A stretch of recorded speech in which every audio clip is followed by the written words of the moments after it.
Hey guys, Delta here, and I'm a little bit behind on this news. I'm sorry for that. Friday was the end of a particularly busy week of school for me. The first thing I want to say is if you aren't already, and you want to keep up on the latest and greatest Star Wars Battlefront news, gameplay, and guides, hit the red subscribe button for my channel that is below this video. It'll take no time at all, and it's completely free. I'll have content coming out in the lead up to the release of the game, and once it drops, I'm going to have plenty of stuff, especially in terms of weapon guides and the like. Now onto the reason most of you are watching this video, and that is because someone data mined the Star Wars Battlefront beta and has basically leaked the entire game online. It was posted to the Star Wars Battlefront subreddit. This is kind of fun because while this doesn't shed any new information in terms of multiplayer game types, everything in that regard has been revealed, there's still plenty of information in here that was locked away, that no one knew about, that even I didn't know about with my various NDAs regarding this game. So this leak includes weapons, star cards, power-ups, heroes, traits. There's tons of information in here for us to pick apart, and I'm going to get through most of it in this video. Let's start with the weapons. Of course, there's the four we know about, the A280C, the E11, the DH17, and the DLT19. These were in the closed alpha and the beta. I've released videos in the past speculating on what other weapons would appear in Star Wars Battlefront, and pretty much all of those have come true. So let's work down the list of weapons that we haven't seen in-game yet. There's the DL-44. That's Han Solo's blaster, the most powerful blaster in the galaxy. It delivers massive damage at close range, but overheats quickly.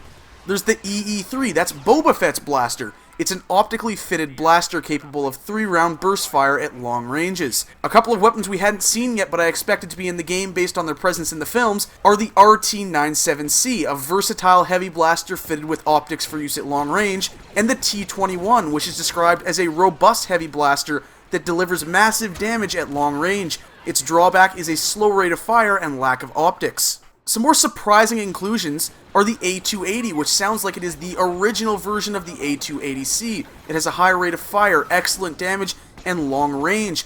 So I imagine the C in the A280C must mean that is a carbine version of the blaster. Then there's the T-21B, which is a refined version of the T-21 with added optics and a slower rate of fire for higher precision. Next is the SE-14C. This is a blaster pistol that fires 5-round bursts, making it ideal for close quarters. Finally, there's the CA-87, a retrofitted Jawa blaster that is extremely deadly at short range. That's your shotgun for the game. It sounds like we have all sorts of weapon archetypes, assault rifles, submachine guns, pistols. It sounds like the T-21 and T-21B provide semi-automatic rifle and sniper rifle variants in the primary weapon category, and that rounds out the list there. So there's 12 primary weapons. There are more weapons that you can equip via star cards, but we'll get into that later. When it comes to heroes and villains, we knew Luke Skywalker, Darth Vader, and Boba Fett would be in the game. This leak has confirmed that Han Solo, Princess Leia, and Emperor Palpatine will be in the game as well. It also revealed the abilities of those three characters and Boba Fett's ability list, which was previously unknown.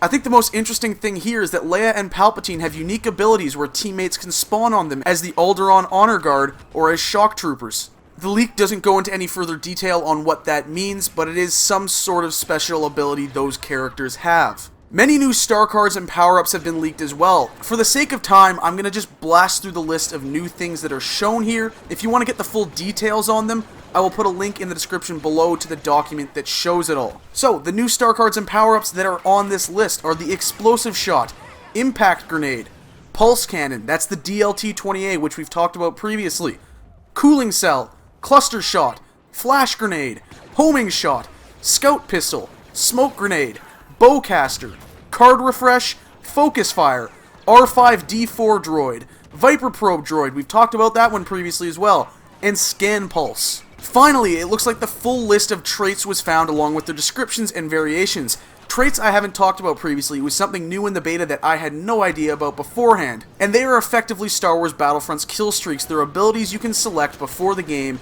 that you can build up by earning streaks. I'm not sure if that's purely kill streaks or if it's all points. It wasn't really something I was paying attention to in the beta. It actually de-equipped the sharpshooter trait after every game and I forgot to re-equip it most of the time. Anyways, there are 5 traits on the list. The first, of course, is Sharpshooter. That was in the beta. We know all about that one. There's 4 more after that. Berserker, which speeds up your health regeneration. Bodyguard, which decreases damage taken primarily by explosives. Scout, which hides you from the enemy radar. And Bounty Hunter, which gives you a chance to earn a power card with each kill. That's the bulk of the information that came out of this full game leak. Again, no new multiplayer modes, all of that's been revealed. We talked about it in a previous video. A ton of new information was released on the offline missions that can be played single player or in co-op. I'm going to make a separate video to talk about that because that's a ton of information and I want to focus on that in more detail. Anyways, thank you guys for watching. I hope you enjoyed this video. Follow me on Twitter if you want already for the latest Star Wars Battlefront news and just other ramblings that come out of my brain. That's what a lot of that is. The link for that is in the description below. And remember to subscribe for the latest and greatest Star Wars Battlefront videos if you haven't already. Both these things take no time to do. It's just a click of a button. Doesn't cost you a thing. And it helps you keep up to date with whatever the hell I'm doing. Again, thanks for watching, and I'll see you next time.